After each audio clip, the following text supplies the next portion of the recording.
সমাজ কি দেখায়? যে চাকরি করে সেই ভালো, সেই বড়, তার অনেক স্ট্যাটাস। আর যে ব্যবসা করে কামায় 1 লাখ টাকা মাসে, 2 লাখ টাকা মাসে, তাকে সমাজ গুরুত্ব দিতে চায় না।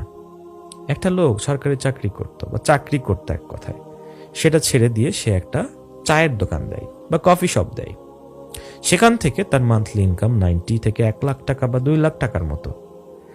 আলহামদুলিল্লাহ, সে খুব ভালো লাইফ লিড করতেছে, নিজে যখন খুশি যে কোনো জায়গায় যেতে পারতেছে, ঠিক আছে, স্বাধীনতা আছে তার। ও কি সফল হয়নি? ও কি সফল হয়নি? এমন অনেক এন্টারপ্রেনার আছে।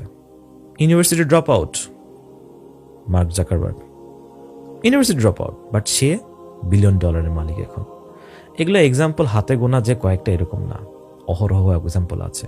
আমি ডিমোটিভেট করছি এরকম না। যারা চান্স পেয়েছেন আলহামদুলিল্লাহ, গো আহেড, কন্টিনিউ করেন আপনাদের লাইফস্টাইলকে, বাট তথাকথিত এডুকেশনের ম্যাট্রিক্স থেকে বের হয়ে চিন্তা করবেন, শুধু চাকরিমুখী চিন্তা করবেন না।